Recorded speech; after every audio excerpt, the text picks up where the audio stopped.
Oh, hello there, and welcome to yet another brand spanking new edition of the Mr. Sitter podcast with me, Anthony Locascio. Thank you all so very much for listening along in this journey. This is episode 37 of the pod, and man, I wonder if I did see a little spike in downloads last week, and I wager that might have something to do with my appearance on the Born Offside podcast. So if you are here and you've remained from last week to this week as a listener, thank you and welcome to the show.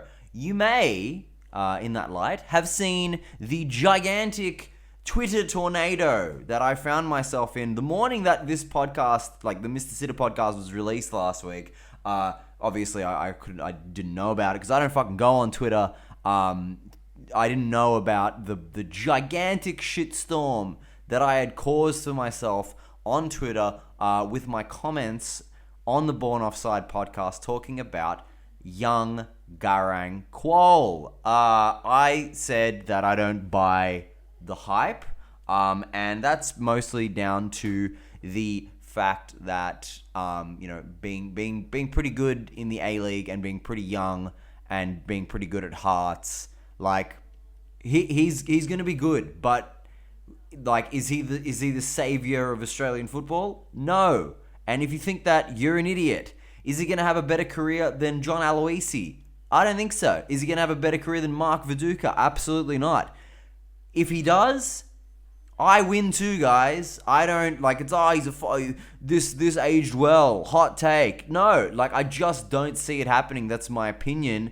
My opinion means nothing. I'm a comedian, and a lot of people were quick on Twitter to screenshot my Twitter profile and highlight that I don't have that many Twitter followers to rinse me.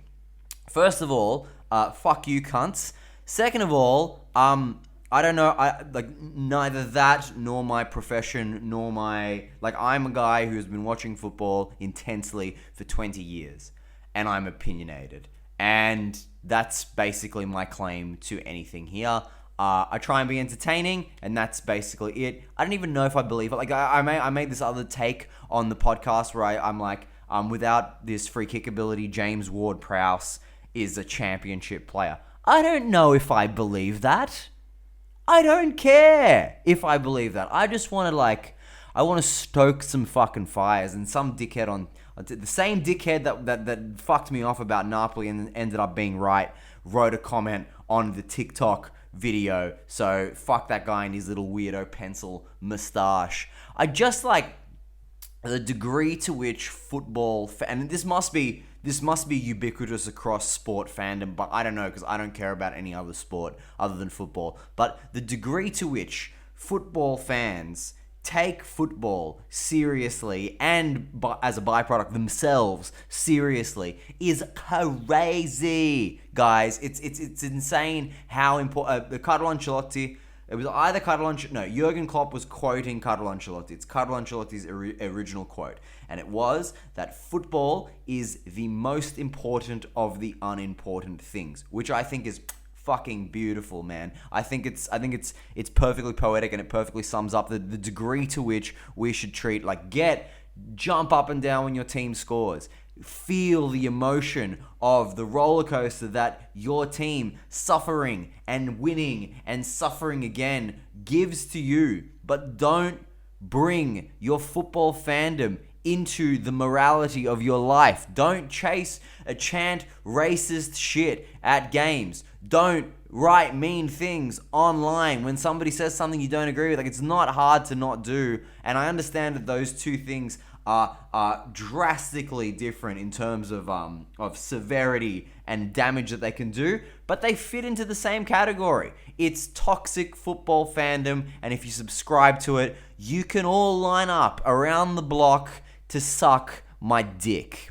And the case in point was this weekend, and this is going to make me sound even more villainous, but hear me out, right? This weekend we had Arsenal defeating Leicester, keeping the title push rolling, and they made Zinchenko, who's been there for 9 months. They made him the captain because it is the 1 year anniversary of the war between the invasion, I should say, of Ukraine by Russia. It's the 1 year anniversary of the war starting, and so all of the captain's armbands across the Premier League was a Ukrainian flag, and they gave Zinchenko, who's obviously Ukrainian, the captain's armband for the day. And the commentators were like, it was such a meaningful gesture. Is it? Okay. Football is totally broadcast around the world, and the messages in football and football advertising are important for a sheer broadcasting sense, like for sheer I guess accessibility and widespreadness. But congrats, guys. Congrats. You put the Ukrainian guy as captain, you gave him a Ukrainian armband, and then you played the same game of football that you would play anyway. Footballers aren't important. They get paid so exponentially much compared to how important what they do is, and it's just the degree. People are all up in arms praising this shit. It's it is a nice gesture. I'm not being a cunt about that. It is a nice gesture, but at the same time, let's all just chill out before we fillet Arsenal and fucking Zinchenko and all that shit. Not Zinchenko. Zinchenko's the man. I like that guy a lot. So Arsenal won. Let's talk about football now, guys, because if I get political, Leandro Trossard scores a fucking belter of a goal, but that was chalked off because the replay showed that Ben White was holding hands with Danny Ward, the goalkeeper, impeding him from being able to go up and grab it, and so the goal was chalked off. I hate this. I think this is bullshit. Anybody that's played park soccer will know that you're allowed to put a guy on the keeper, and then that forces the opposition to either get one of the defenders out and make the defender get on the guy that's on the keeper, or you just rely on your keeper to outmuscle the guy. I was always that guy in my teams. I couldn't jump nor could I hit the ball, so I was the guy that fucked with the goalkeeper. I can't remember ever grabbing the guy's hand, but even if I did, you're talking about somebody who in most cases is much bigger than the guy who's on him, and he can use his hands. He can get away from the guy. I think it's garbage. But it was all's well that ended well for Arsenal because they ended up winning the game regardless. One thing that I noticed watching this game is the vision. The ability to execute a pass on Martin Odegaard might be unmatched in the Premier League or anywhere else. The way he'll see a pass, he'll see an obstacle, he will manage to shimmy away from the obstacle and then in the same motion play the pass as if it was in the right moment. Do you know what I mean? It's like he's a pass machine. He's I think as creative as Mesut Ozil was in his prime, and he's an overall better player anyway. I think Martin Odegaard is going to have a phenomenal career. I said it last week on Born Offside. If you guys checked it out, it's crazy to me when we consider how people accept the mediocrity of this standard of Australian football when you consider that arguably, but very strongly arguably, 2 of the top 5 players in the Premier League right now are from Norway. Anybody can do it. Anyway, Anthony takes his gaping anus off Australia for a moment to talk about Arsenal, who are the most consistent team in the Premier League. They just keep doing it, and they're not the best team in the Premier League. Manchester City are the best team in the Premier League. But the best team sometimes does it. That's not the number one prerequisite for winning the league. The number one prerequisite for winning the league is consistency, and Arsenal are the most consistent team. So I hope they do it. City, for their money, do win. They were fantastic. They were really, really good. And Erling Haaland has scored 27 goals in this season, which is outrageous. It's his first season in the Premier League, and it's nuts. And he has now eclipsed any the number one goal tally that Sergio Aguero ever achieved in the whole of his career at Manchester City, and there are still so many games to go. He's a cheat code, man. He's a cheat code. I used to when I used to play FIFA, I used to try And I don't know what this is. In fact, maybe somebody can illuminate me as to why this is something I got to think about. But I always like to keep realism. I didn't like to make absurd transfers. I like to keep and as soon as the skewing of the narrative of my manager mode would just like go off the rails, like I'd be like 25 points ahead by like October, I would quit because it's not realistic. And I actually did a Man City manager mode for one season a couple of years ago, and I bought Erling Haaland, and he scored like fucking 30 goals, and I thought, there's no way that he could do that if he came into a debut season in the Premier League, and here I am being proven absolutely wrong. So Erling Haaland, the man, and go Norway, go Norway forever. Spurs beat Chelsea, haha.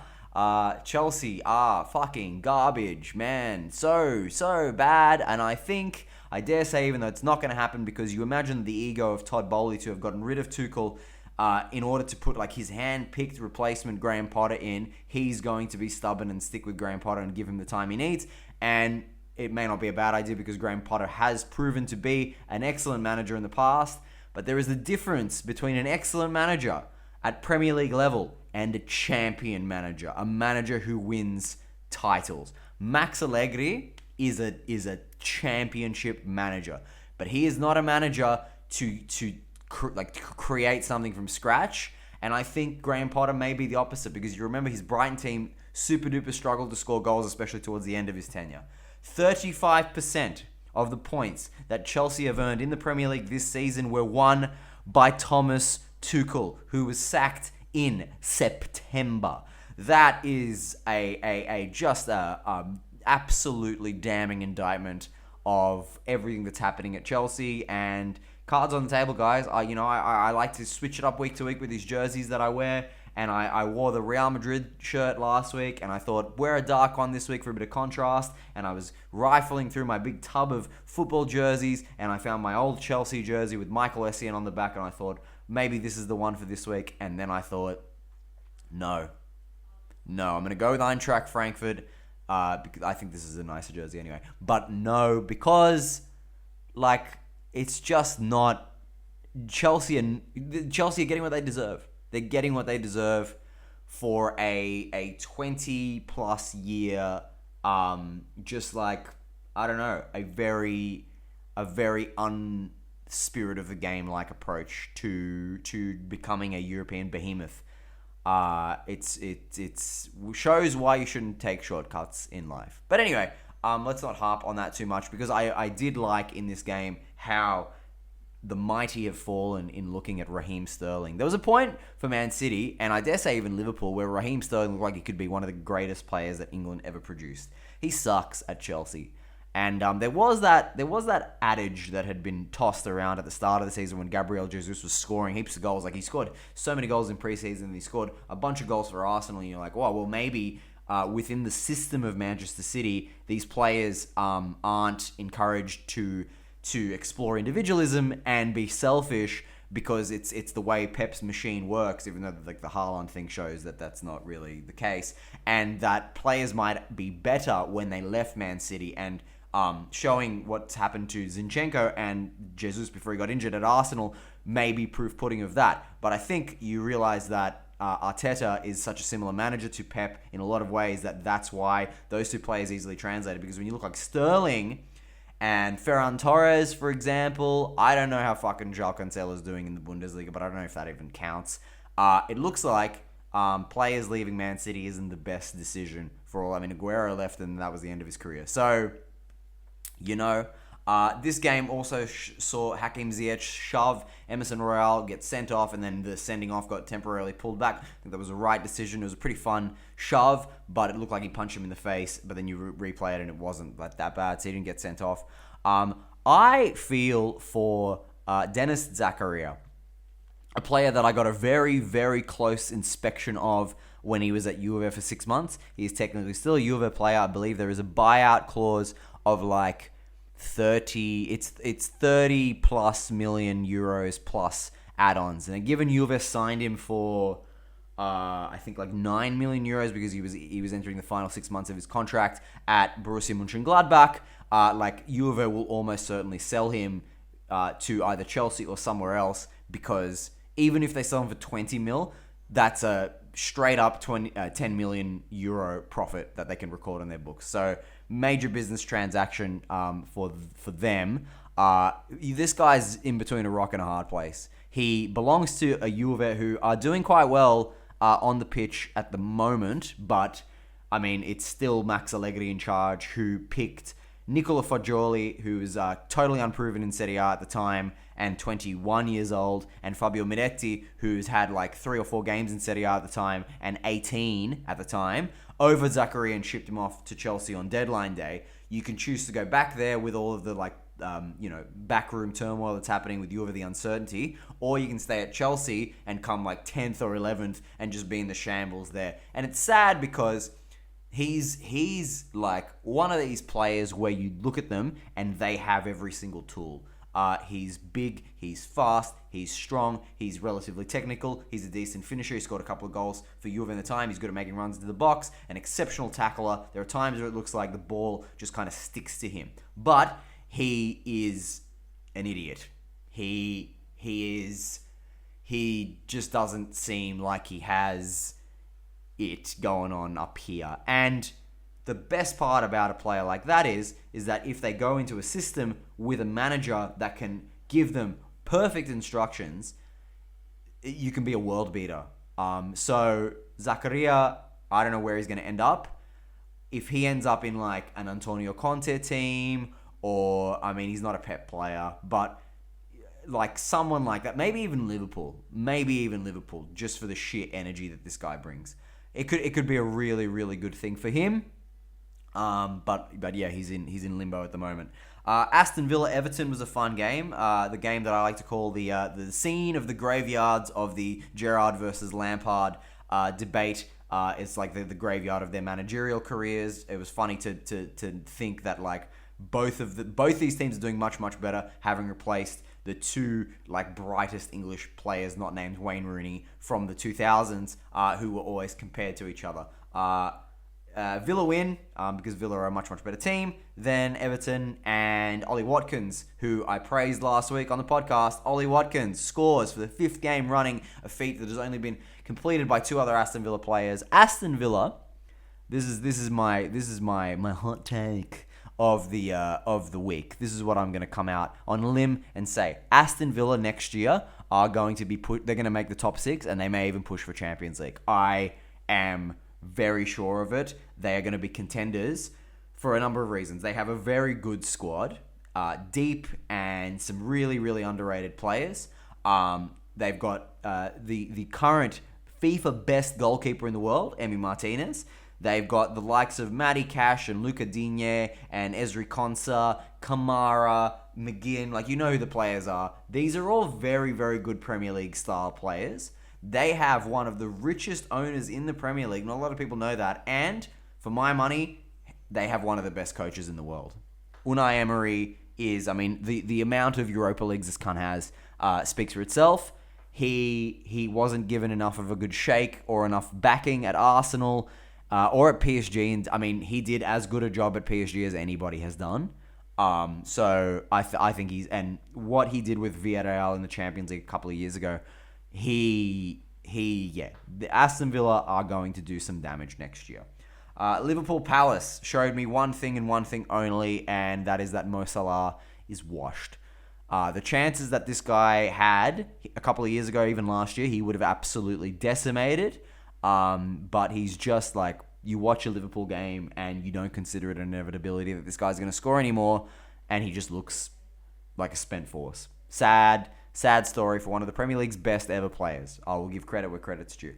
I was right, so give me credit where my credit's due. Manchester United pretty much very comfortably kicked Newcastle's ass, won the Carabao Cup, first trophy for them for a few years, first trophy for Erik ten Hag as manager of Manchester United. It's going to be a good few years for them, guys. It's going to be a good few years for them.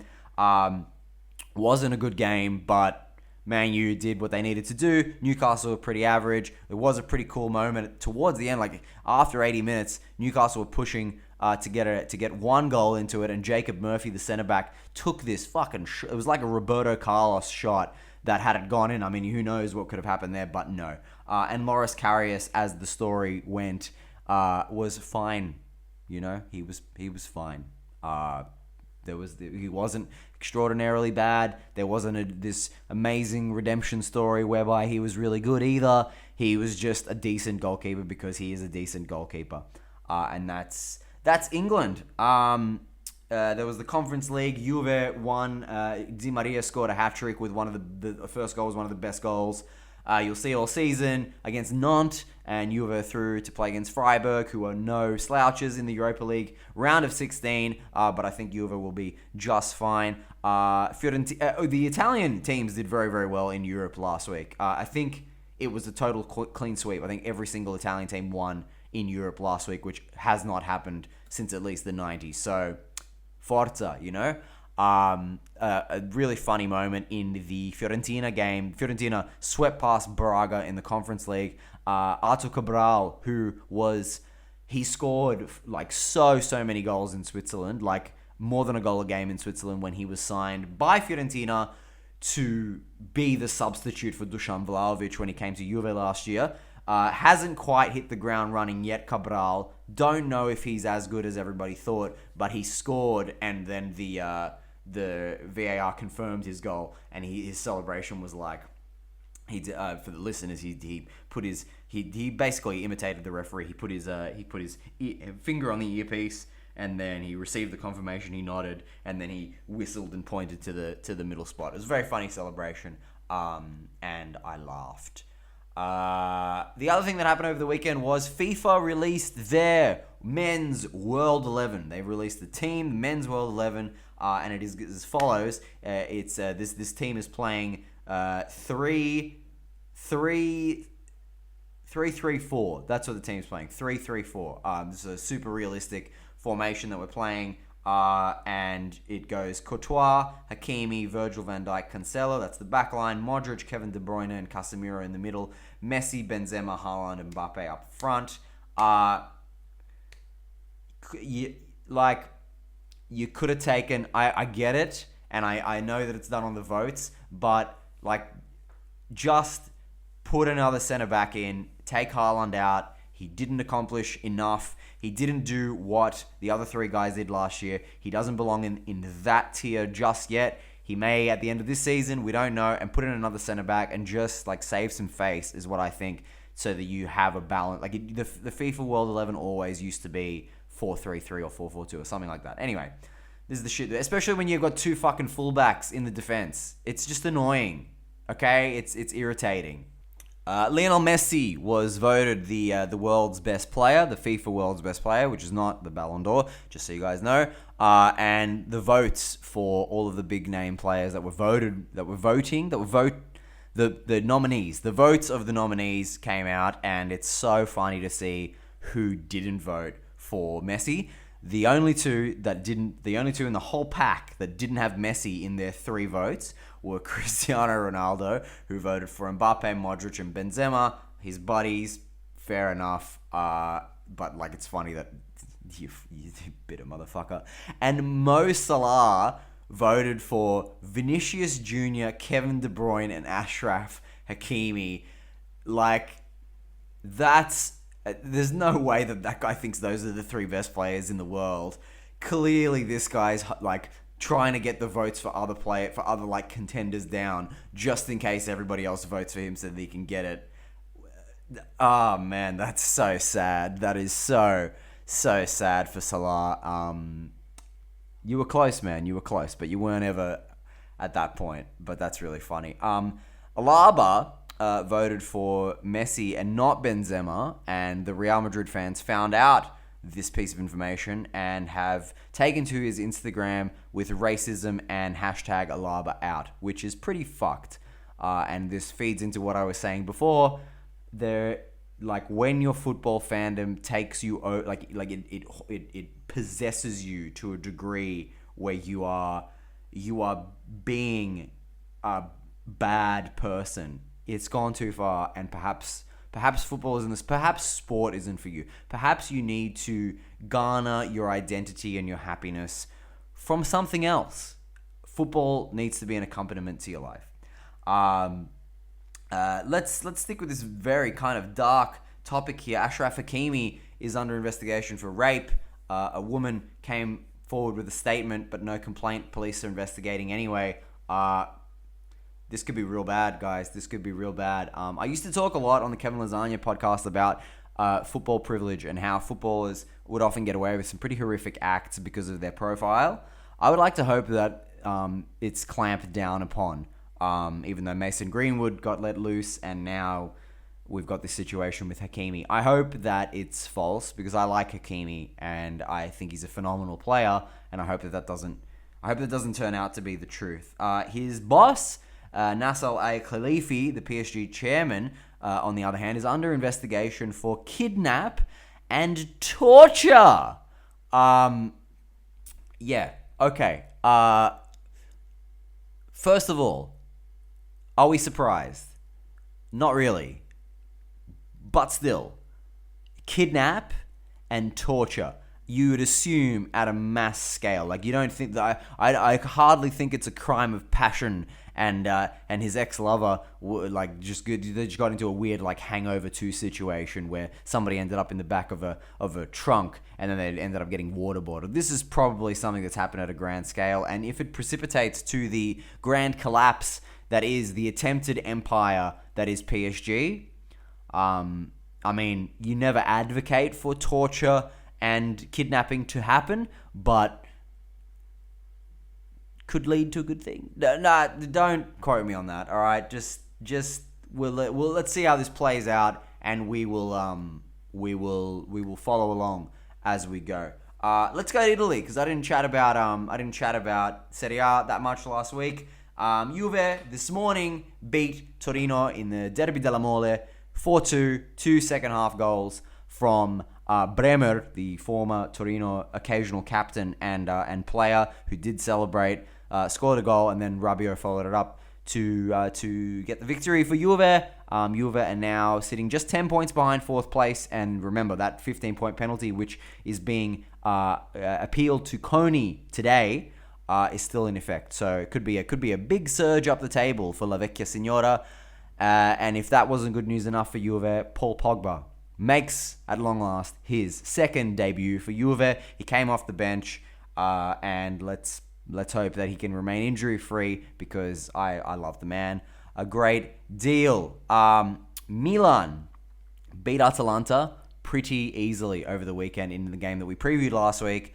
Milan's defense, three-man backline, which they've only adopted very, very recently, is looking fucking really good. Mike Maignan is back. You've got Tomori and Kalulu, who were heroes last season in their winning season. And then they've got this new guy, Thior, who is amazing, who came out of the Bundesliga, unheralded signing, barely played all season. And he had Rasmus Højlund, who we spoke about a couple of weeks ago, in his back pocket, looking like a really good signing. And Milan all of a sudden look like the best defensive team in Serie A. To keep a team like Atalanta to as fangless as they did over the weekend is extremely impressive, and we'll see how it plays out for Milan moving forward. We'll see. I assume that this change is going to lead them to finishing in the top four, which is great.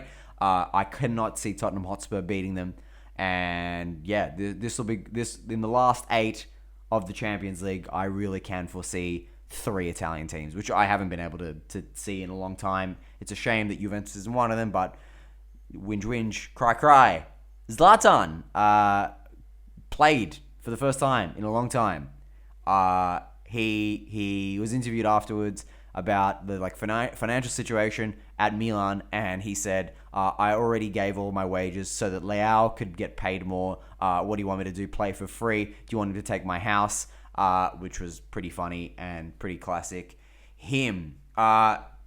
Fiorentina absolutely whipped Verona, and in this game, Biraghi, who is their captain and their left back, and he was at Inter for a little while, I think Biraghi is one of the most underrated players in Italy and possibly in Europe. He's a really, really solid left back, and he's got some James Ward-Prowse free kicks in him. Last year, he scored two direct free kicks in one game, which is remarkable. And in this game, Fiorentina won a free kick just behind the halfway line, like just behind their halfway line, and he did a free kick taken quickly and chipped the keeper from within his own half. It was fucking outstanding. That made it 3-0. The Verona heads just dropped, and the Italian commentator called it fantascientifico, which is one of these marvelous, just omni-verbal Italian words, which basically means like an amalgamation of the word fantastic and the word scientific. It's like fantastically scientific,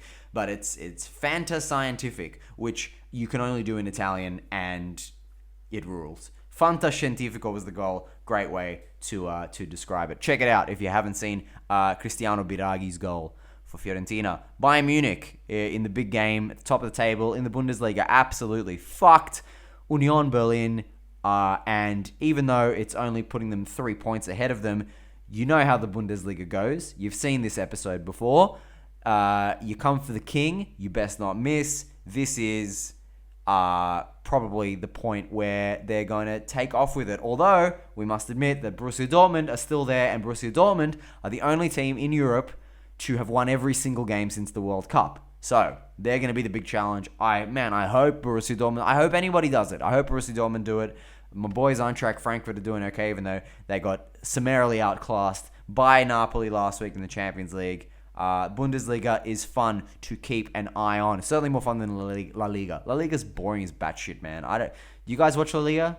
Let me know in the comments. I finally got that question from my Instagram follower, but I did not have to.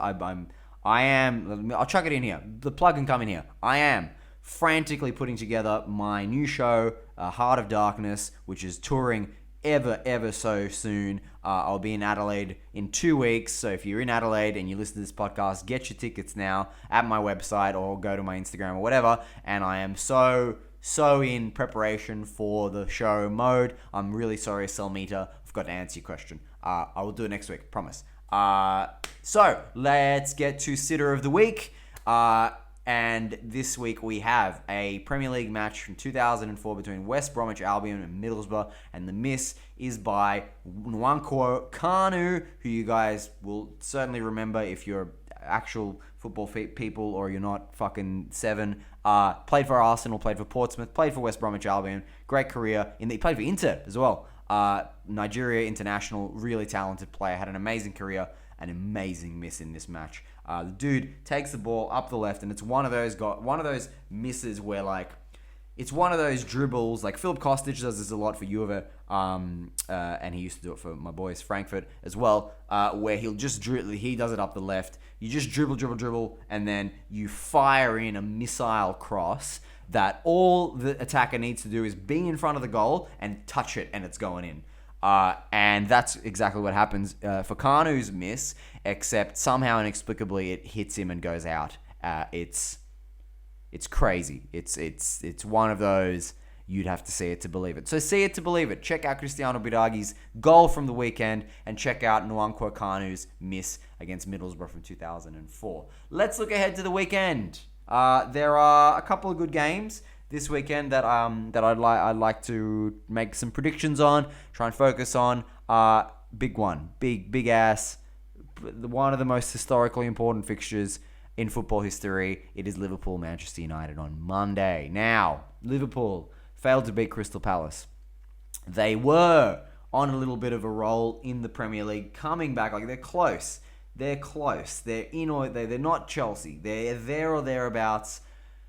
They can very easily, like when you consider that it's Brentford, Fulham, and Brighton in front of them, and I'm pretty sure Fulham play Brentford this weekend too.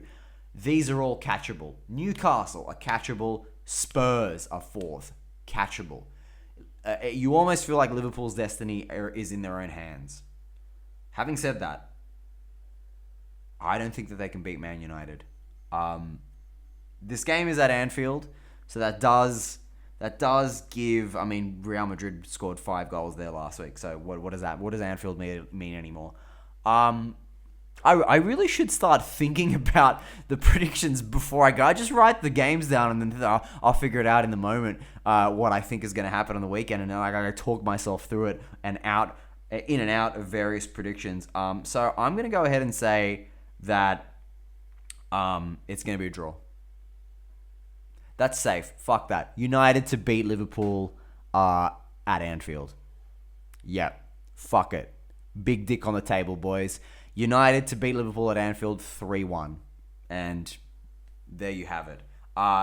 2 big games in Italy involving both the teams from Rome. Napoli, who are just still bam, bam, bam, bam, bam, kicking ass, marching to the title. They face, it's not a banana skin. They're not going to slip over. They just may not get 3 points here against Maurizio Sarri's Lazio, who are a dreadfully inconsistent team, but on their day, they're very good. And if the likes of Milinkovic, Savic, and Immobile, and Luis Alberto, and players like that turn up, and the real Lazio stand up, this could be a tricky game for Napoli. Having said that, this could also be proof pudding of Napoli's credentials as not only the best team in Italy this season, but possibly the best team in Italy for a really, really long time. Like one of the Max Allegri Juve team that made the final, that lost to Real Madrid. That was really good. Antonio Conte's second Juve team. Obviously, Jose Mourinho's Inter. These were all fucking proper teams. But I think, I dare say, this Napoli team is as good as them. And if they can beat Lazio, that'll prove that, and I think they will. So I think that'll be 2-0 to Napoli. The other big game in Italy is, of course, Roma-Juve. This is interesting for a number of reasons. It is the battle of the quote-unquote pragmatists, Jose Mourinho taking on Allegri. Roma have just not had any luck against Juve in the past years, but this season, in a game that I watched in Greece, very frustratingly, Juve were absolutely all over Roma. The goal that Locatelli scored, an absolute screamer, was chalked off due to this weird foul in midfield, and Roma ended up scoring from a set piece. They're one of the best set piece teams in Europe, and they walked away from Turin with a draw. I think Juve are going to get revenge. Roma just lost to Cremonese. Cremonese are bottom of the league. Cremonese knocked out Napoli from the Coppa Italia, so on their day they can do some damage, but they hadn't won a game in the league all season. But they beat Roma this morning 2-1, and it's not gonna bounce for Roma. They're gonna lose. Juve to win 1-0 next week. And then finally, we got a big game in the Bundesliga. Dortmund versus Leipzig. Leipzig are trying to get into Europe. They acquitted themselves well against Man City last week. They're trying to get into Europe, so this is a really important game for them. But like we said, Dortmund have won every single game that they've played since the World Cup, so they're strong. I see Dortmund continuing that. I can see a 2-1 victory for Dortmund. Leave the questions. I promise I will answer them. Leave questions and I will definitely get to them. And yeah, send in a sitter of the week if you want. Send some love by writing a review on iTunes. That would be great. Tell your friends that this is a fun podcast. If you don't like something I said on Twitter, suck my ball sack. And buy tickets to my show, Heart of Darkness. Best show I've ever done. You'll really like it. And is there stuff about football in there? No, there isn't any stuff about football in there. So the crossover. If you like stand-up comedy and you'd like to hear about all the embarrassing things that I've done in my life, come to that show. And yeah, enjoy the football this weekend. And as always, raise your daughters. Please, it's very important. Raise your daughters and have a wonderful weekend. Ciao, ciao. Fantascientifico.